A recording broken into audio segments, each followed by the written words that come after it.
Cube Radio. Salut, c'est Charles Tran avec l'équipe dans 5 minutes. On s'intéresse aux sciences, à l'histoire et à l'actualité.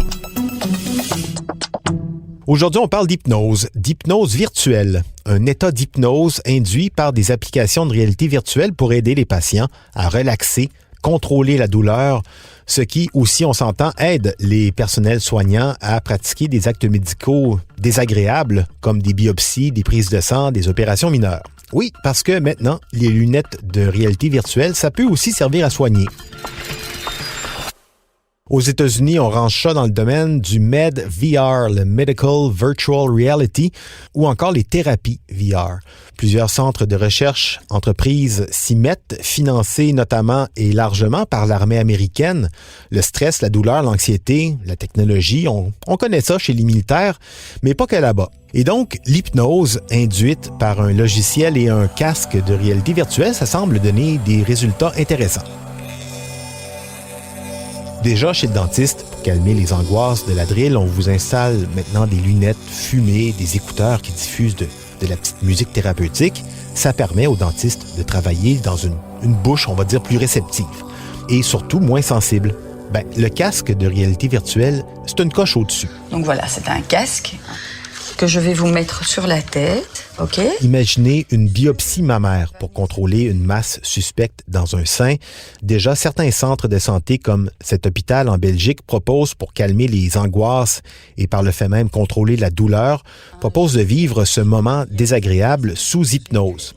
Donc c'est une vraie technique d'hypnose qui va durer 15 minutes. Et pendant ce temps, je ferai la biopsie.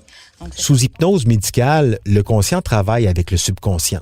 C'est pratique pour gérer les gros stress ou la douleur. Bienvenue à Aqua, votre expérience aquatique relaxante. La science l'a prouvé d'ailleurs.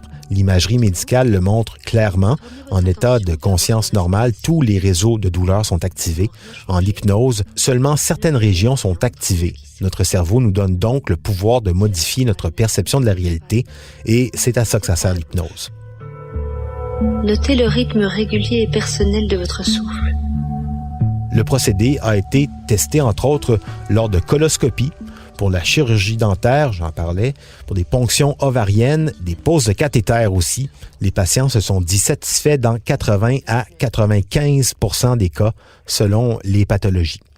L'hypnose en milieu hospitalier, c'est pas nouveau, mais l'arrivée de la réalité virtuelle, ça a comme donné un boost. D'une part, parce que le casque, ça répond à une grosse contrainte des milieux de la santé, le manque de personnel, le manque de budget. Vous avez probablement remarqué que vous avez de la compagnie. Cette baleine guide va faire un peu de chemin avec vous. Voyez comme elle nage. Voyez le en mettant le casque de réalité virtuelle ici, la patiente entre dans un monde sous-marin, très calme. Dans ses écouteurs, une voix paisible la guide dans ses respirations. Et ici, une baleine qui nage avec elle. Mais on peut choisir l'univers visuel et la musique aussi qui nous apaise le plus.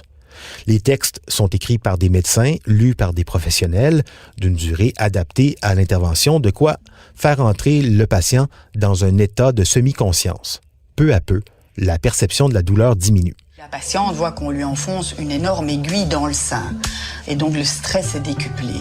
Donc évidemment, le fait de porter un masque, d'une part, les fait voyager et de se déconnecter de la réalité. Diminuer le stress permet également de remplacer des anesthésies générales par des anesthésies locales sur les patients fragiles, les enfants, les personnes âgées.